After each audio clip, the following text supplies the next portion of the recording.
Welcome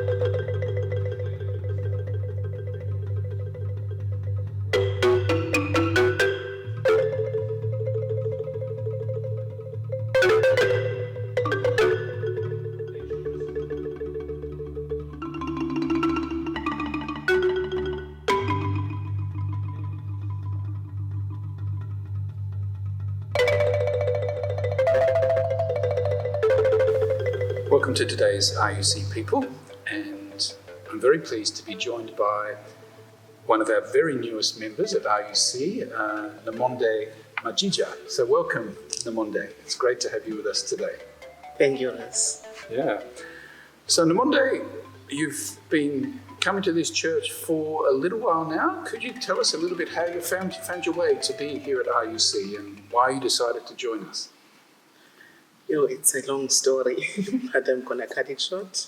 Okay. I met Minister Robert in the organization that I work in at Crossroads in 2012. Okay. So when we visited there to do the activities with the children and to read the stories and to play games. So it just invited me to come to the church. I've just come to the church. We are according to the invitation. And then since from 2013, I was just coming as a visitor. Then along the way, I had my ups and downs. And then Robert and the congregation were praying for me. There was a group of prayer that was praying for me. And then this year, I just decided that no, I have to go to RUC because I had a bad time and hard times, and those people don't know me, but they helped me a lot with their prayers. So now it's my time to give back to the congregation. Okay. And were you part of a church in Crossroads? Do you live in Crossroads? Okay, I stay in Jayiya, but I'm working in Crossroads. Okay. So I was born a Moravian, at Moravian church. Okay. And then when I grew up, my mother joined a Presbyterian church. So I grew up in the Presbyterian church as a Rosetta girl. Okay. I was attending the studies and also going to conferences as a little girl in the Presbyterian church. Then when I got married in 1990, my in-laws were attending Anglican church. So I joined Anglican church. So you had Moravian, Presbyterian and Anglican. Yes. Getting some good experience there. Yes. Okay, Nomonde, let's go back a bit further. So tell us about your background, like where were you born, where did you grow up, and a little bit about your family. All right, I was born in Amtata at Tabase location. I was born by a single parent. Okay. My mother is an orphan. She was raised by the extended family, and we were born there. She's a single parent, and we are about 6 daughters. Unfortunately, 2 have already deceased, so we are 4 now, 4 daughters, and we have 21. There are 21 grandchildren. Sure. And there are 16 great-grandchildren in my family, my mother's house. Okay. So that's a big family. Okay, and so you grew up in Mthatha? Yes. You went to school there? I went to school in Mthatha, at primary school. I attended there, and the junior secondary, and also the high school. Okay. I went there in Mthatha.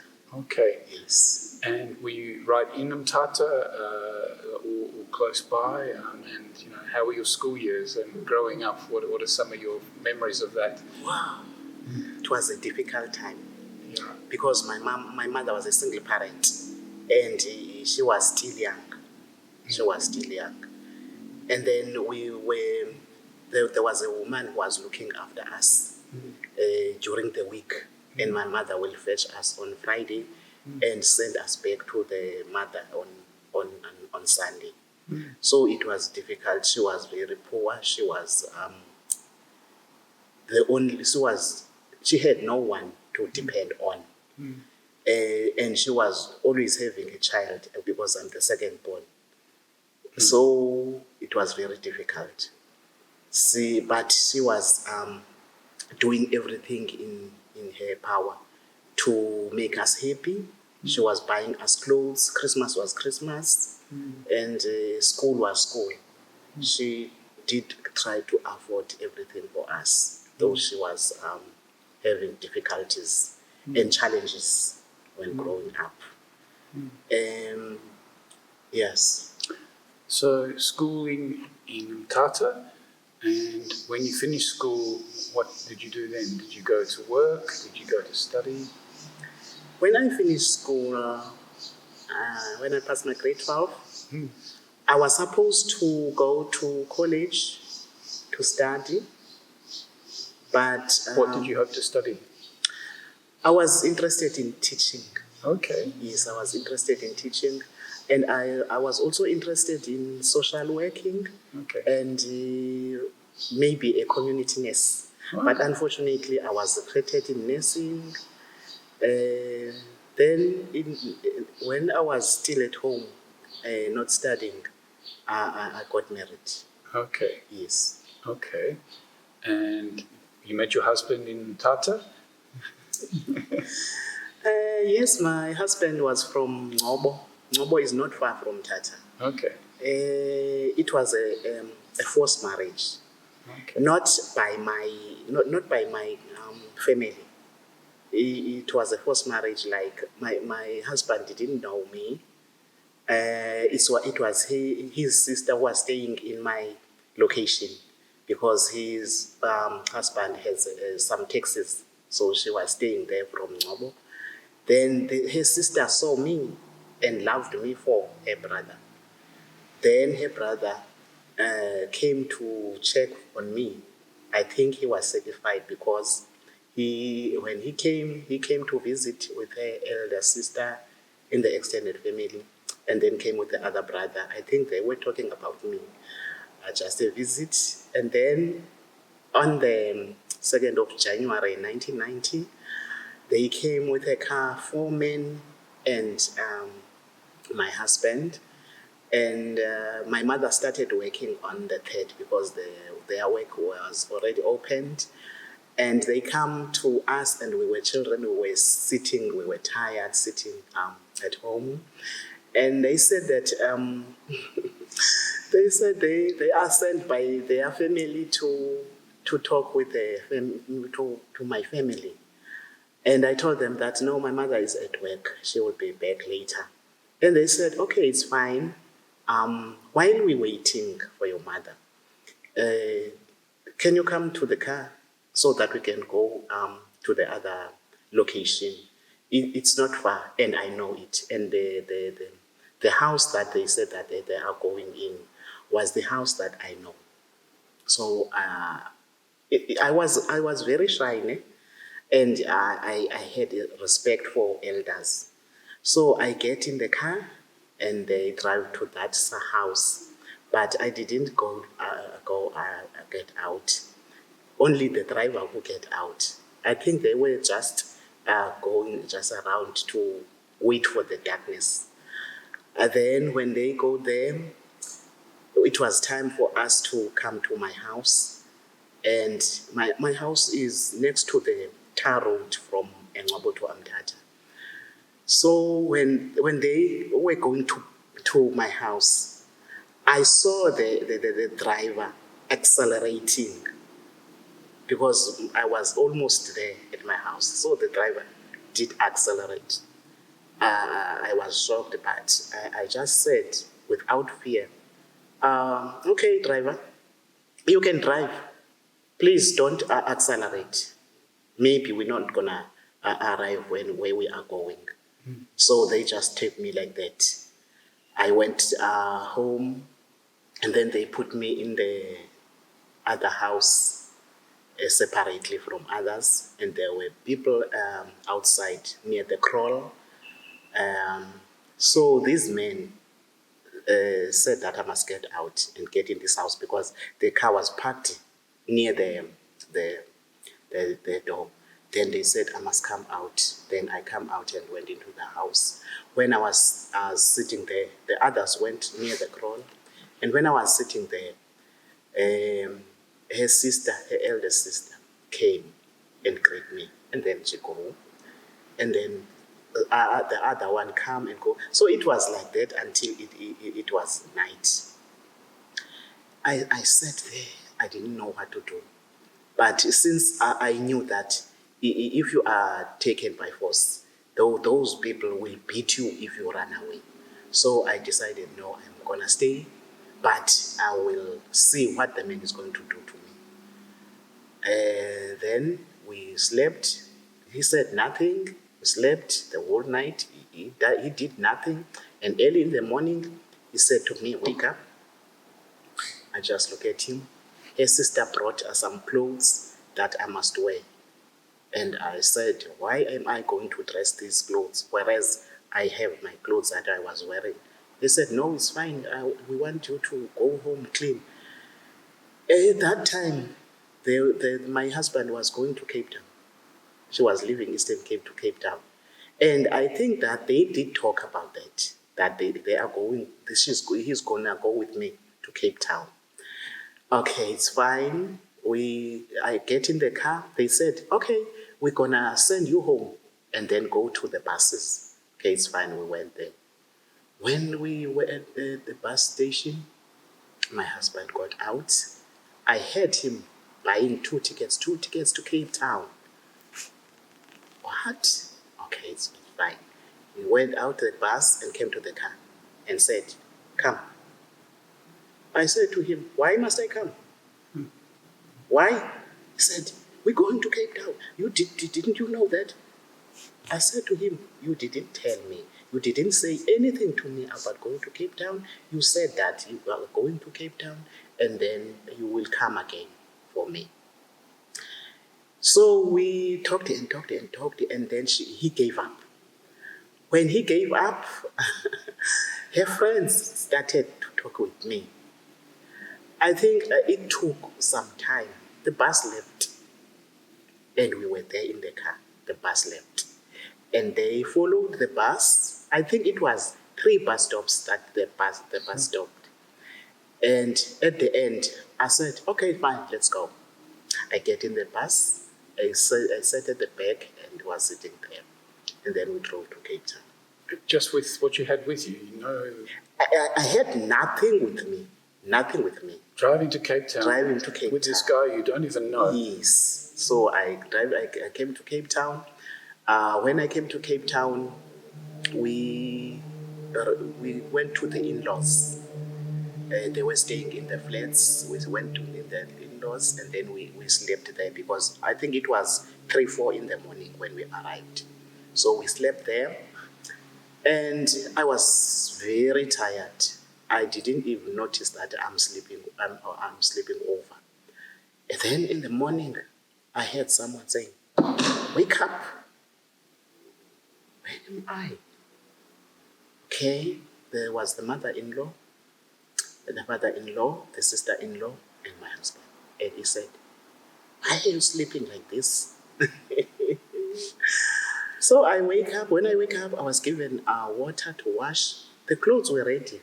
The clothes were ready on the bed. The Bakoti clothes were already on the bed, ready. And then they started to put those clothes to me. Then it's where I saw that now I am a woman because I was dressed as a Makoti. So I saw myself, now I am a woman. There's no turning back anymore. So one day you just get, if you like, kidnapped, put in a bus, taken to Cape Town with a man who you don't even know. Yes, Next day you wake up and it's your wedding day, dressed as a Makoti. Yes. It was like that. It's quite an amazing story. And like in it's the bus... It's called ukutwala, forced marriage. Yes. Yes. So on the bus, on the way to Cape Town, you're sitting with the man you're going to marry. Did he explain to you what's happening? Did you get to know him? You know, I wasn't sitting with him. I just get in the bus. You weren't even sitting with him on the bus? Back. And then he was sitting in the front. She was just bringing something to eat to me only. Sure. Until we reached Cape Town. Sure. And so your family, and they're not worried, where is Nomonde, where's she gone? You know, all your things are still there. Do you have to get them back from the Eastern Cape to Cape Town? Are you staying in Cape Town, or are you just getting married here and going back to Eastern Cape? My mother was very worried, but he knew the plan because the other lady told her that this brother is going to take me to be his wife. Okay. She was very worried because I was her left hand at home. I was the one who was looking after the home when she was working. She was very worried in such a way that she got sick, but they sent a letter saying that she mustn't worry because I'm with this family now. Okay. And so how did it work out with you and your husband? Did you grow to love him? Was it happy? It was very difficult at first. Yeah. Because I think it took a month to get to love him. It took a month. But he just gave me money he just left me for work and come back later. She wasn't arrogant or like what. She was just a cool guy. Okay. See, and she wasn't talking much. And then, so it took a month to love him. Okay. And then I get to love him very deeply. I fall in love with him very deeply. Okay. Yes. And so, how many years have you been together, or is he still alive? Are you still together? Yeah, I fell in love with him very deeply, and then I conceived, and I gave birth to a son in December 1990. Our son in December 1990, and then it's only 90 and 91 that we were happy together. Then in 1992, the problem started. Okay. Yes, the problem started because he started cheating on me. Okay. Then it went on until death do us apart. Because it took a long time. My marriage was a mess. It was very difficult. But I told myself that I am going nowhere. I am staying here because this is my house that I'm staying in. And he was the one who was going out. So he didn't have a worry when he was going out that my wife is living in a shack with my son. What if this shack will burn at night when I'm not there to protect them? He had no worry about that. And then I just told myself that, okay, I knew nothing about marriage, but God put me there. So I must leave this in God's hands and stay in the house. Okay. Yes. So how many children did you have? We had 3 children because I have my elder son. Was before marriage that I got him when I was doing grade 12. So here we had 3 children, the son and 2 daughters. Okay. Yes. And so when you got married, were you living here in Cape Town? Yes, we were living in here in Cape Town. We started living in Langa. Yes. And then few months we left to Jayiya. And then we lived in Jayiya till now. Okay. Unfortunately, he got sick in 2008. He got sick with TB bone, and then he stayed out of work for 9 months. Unfortunately, when he went back to work, there was retrenchment, and he was retrenched. And then when he was retrenched, he decided to go back home to his parents because his father was already a pensioner. He decided to leave me and go home he bought a buggy and went home and left me with the children. I asked him, why are you leaving me? What am I going to do now without you? Because I have children to look after. Simple, because he wasn't taking good care of me. He just said to me, you will see what to do with the children. You are old enough. You will see. And then he went home. So how old are your children now? The second born is 30-something. Was born in 1990. Okay. The third born is 25, is 96. Okay.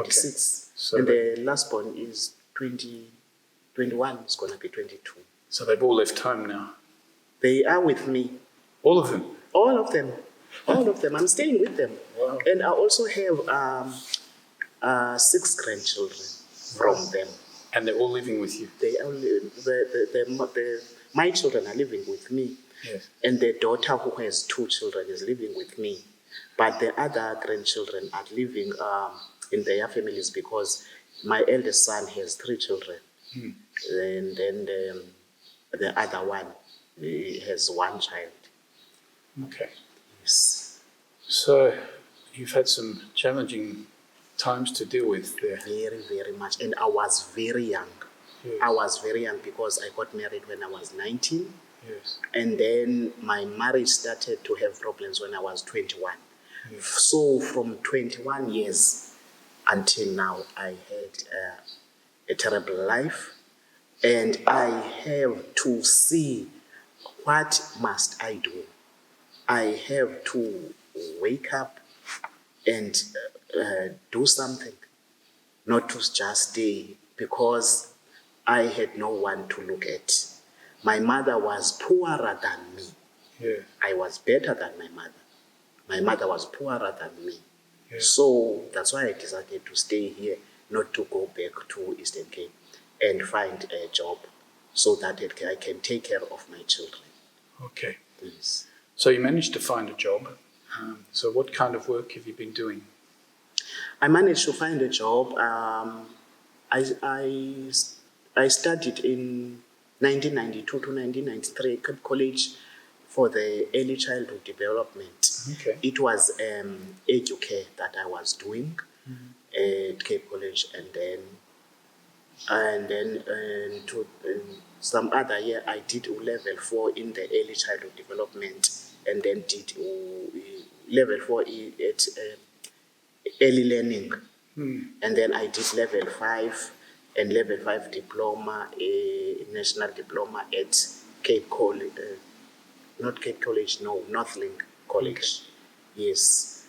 And then in 1995, I got a job and I was earning 250 per month. Sure. And that time I had 2 children. And then I got pregnant for the 3rd child. Because I loved my husband, though he wasn't taking good care of me, but I loved him so much. Was he I also was earning giving money? him children. Yes. I wasn't getting anything from him, but I was surviving. On 250 Rand a On month? 250 Rand a month. Sure. Then in 1997, I find another job which was paying me 550 in the organization that was in Harare, Khayelitsha. So that was becoming better. And then in 1998, I got a job at another organization that in that 1998, I was earning 846. So that also became better for me because by that time in 1998, I already had a 3rd child, Yes. which I was looking after her. I was sending her to the educare. I was buying some nappies, clothes, blankets. I was buying even milk for him to go to the educare center. I was doing everything. I was doing the groceries, but I was surviving. And the others were at school. And I was also living with my youngest sister, who was born in 1996, because my little sister grew up together with my firstborn. my firstborn was born in 1997. So they grew up together. So I was living with them. Okay. I raised them up. And I was also helping my mother at home because my mother was very struggling, and my other sisters also were giving birth there without marriage. So I was also helping my mother, also helping my sisters so that they can become better, because what I was thinking is that we must get a better life. Yes. Though we were giving birth, but we must also get a better life. So I was helping also good help for my sisters, for them when they were growing up. And also I was help to them when their children were growing up. So I had a big challenge. Many challenges. Even those, my two sisters, when they deceased, I have to help my mother so that we can raise those children. Yes. So that they can get a better education, they grow nicely and get a better education. But I'm not complaining, and I didn't complain because what I was doing was coming from my heart. And that time I wasn't taking good care of myself. I didn't worry about what am I going to wear, what am I about my life, my nice things. I didn't worry about that. My focus was that those children must be raised and they must get education.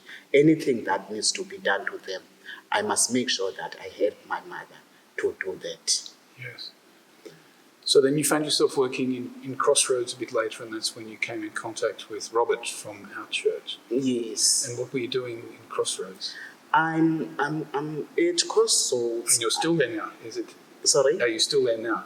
Yes, I'm still So there. the same job for quite a long time now? Yes, I'm still looking after children. Yes. I have a group, the 4 to 5 year olds, which are the pre-grade Rs. Yes. I'm teaching them. And also I am a center manager. I look after staff, I look after stock taking, I look after maintenance. I'm doing everything in that center. And also liaising with the community. Yes. Okay. So over the years, you've had an increased responsibility in your work and hopefully earning a little bit more than 846 Rand a month. Yes. Yes. Okay.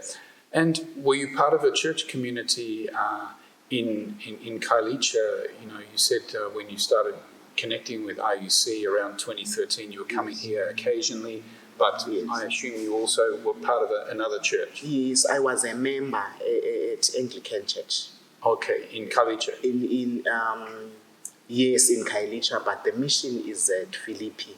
Okay. So it's the branch that is in Kailicha. So I was a full member there. Okay. Simply because when you get married, you must be a responsible mother. The children must go to church. The children must be baptized. So you have to be responsible.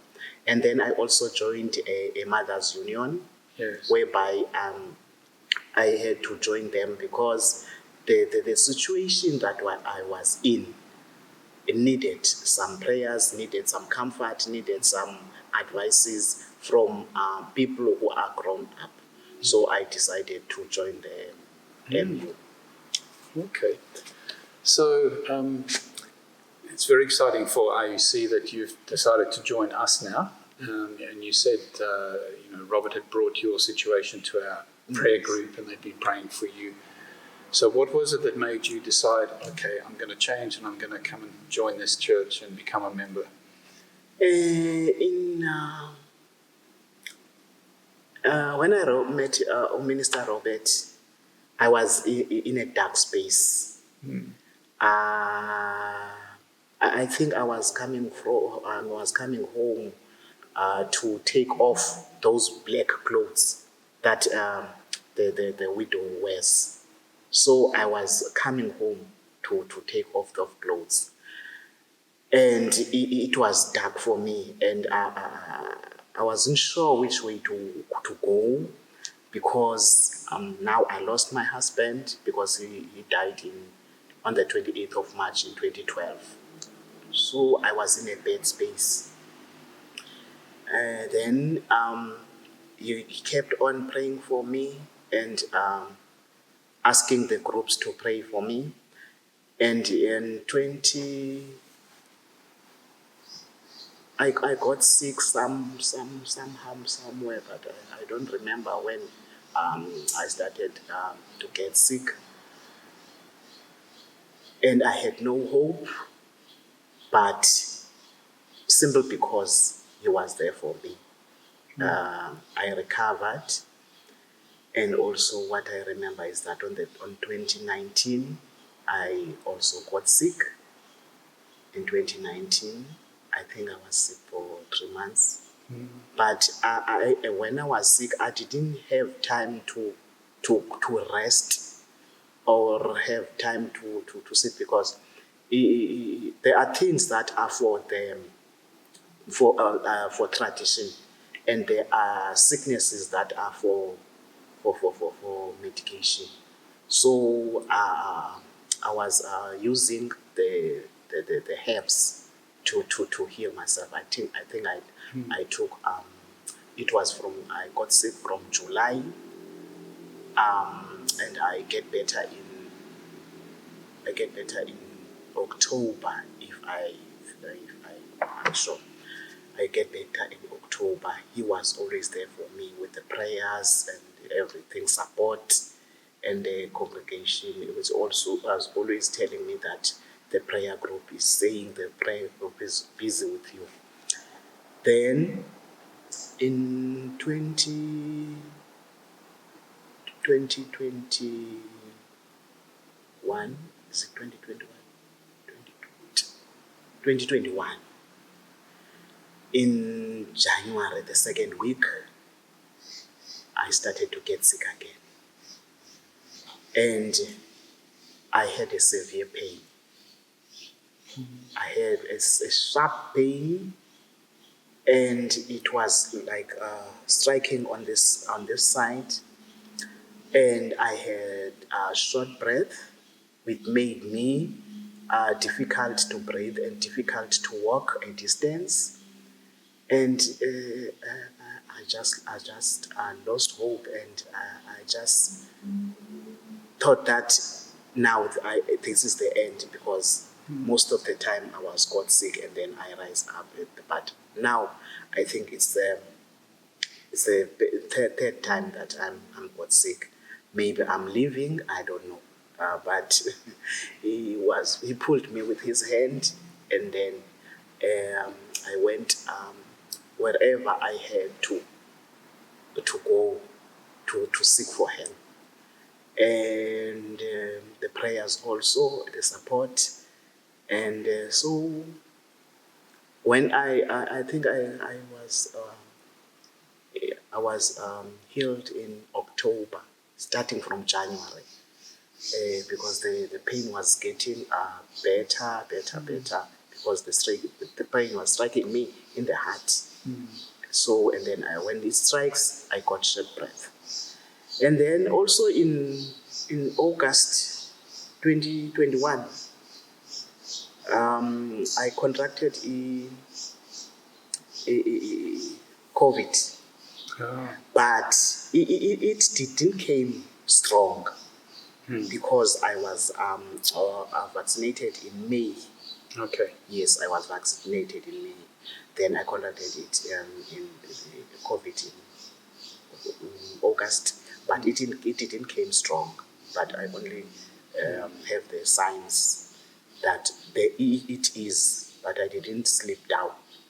So it's and then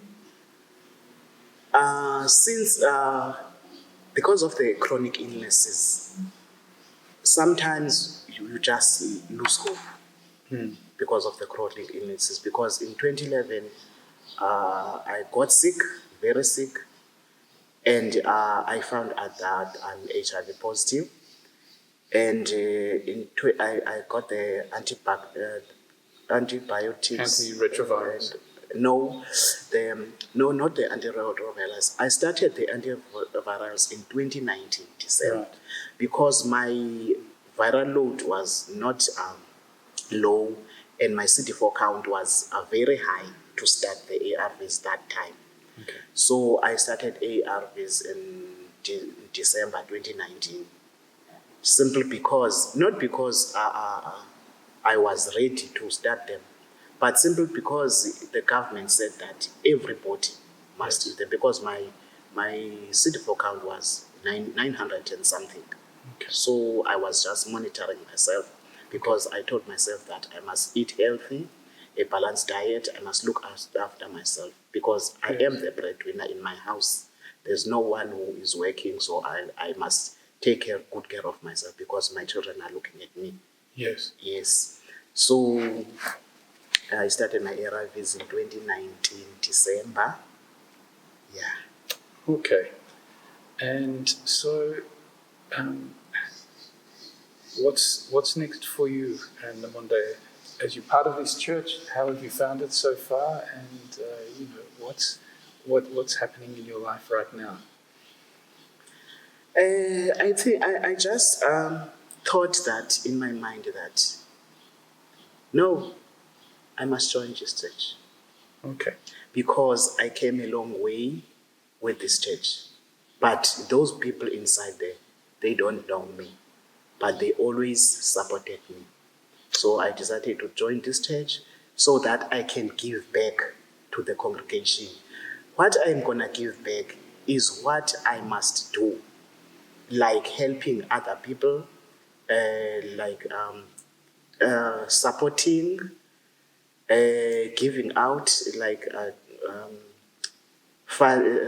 don't know how to say it, but like giving out to the needy. What I have, I must give out, because this is my chance. Because now I'm not I'm not sick like that. I am better now, but I'm still on treatment of the angina. Yes. So I must. This is my time. Maybe God is keeping me for the reason. So now I must do something.